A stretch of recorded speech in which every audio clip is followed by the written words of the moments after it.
మనిషి ఎలా మారతాడు అనే అంశం గురించి కాసేపు మాట్లాడుకుందాం.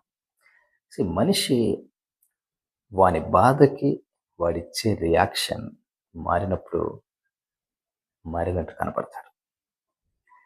వాని బాధ మారినప్పుడు మారినట్టు కనపడతాడు. ఒక మనిషికి బాధ ఉంది. బాధలో తాగుతున్నాడు, రోజు తాగుతున్నాడు. తాగాలని వాడే డిసైడ్ అయినాడు, తాగుతున్నాడు. ఫర్ సపోజ్ ఒక నెల రోజులు, ఒక 6 నెలలు తాగకుండా ఉంటే వాడి ప్రపంచానికి మారినట్టు కనబడతాడు. అంటే వాని బాధకి వాని రియాక్షన్ మారినప్పుడు వాడు మారిపోయినట్టు కనపడతాడు. ఒక మనిషికి కోపం బాగా వస్తుంది. కోపంలో అవతల మనిషిని కొడతాడు, తిడతాడు. నెక్స్ట్ టైం వాడు కోపంలో ఎవరిని తిట్టకుండా ఉంటే, ఎవరిని కొట్టకుండా ఉంటే వాడు మారిపోయినట్టు కనబడతాడు. ఇది మన రియాక్షన్ మారినప్పుడు మనం మారినట్టు కనబడతాం. అట్ ద సేమ్ టైం మన బాధ మారినప్పుడు, ఒక మనిషి డబ్బున్నప్పుడు ఒకలా ఉంటాడు, డబ్బు లేనప్పుడు ఒకలా ఉంటాడు, అధికారం ఉన్నప్పుడు ఇంకోలా ఉంటాడు.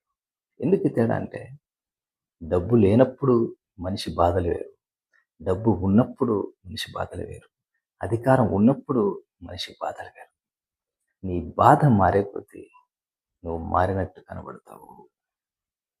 డబ్బు లేనప్పుడు నాకు ఎవరు లేరు, నాకు డబ్బు లేదు అని అందరి దగ్గర హంబుల్గా ఉండొచ్చు.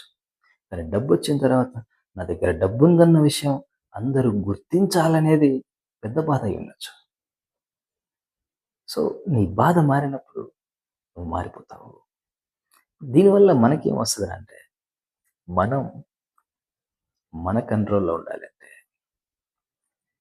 మన బాధలకి మనం ఇచ్చే రియాక్షన్ని మార్చుకోవాలి, కంట్రోల్ చేసుకోవాలి. అసలు మనం దేనికి బాధపడుతున్నాం అనేది కూడా మన కంట్రోల్లో పెట్టుకోవాలి. మనకు అనవసరమైన బాధలన్నీ వదిలేసి మనకు అవసరమైన బాధల గురించి మనం ఆలోచించాలి. అప్పుడు మనం ఆనందంగా ఉండగలం, బ్రతకగలం. And that's what it is guys.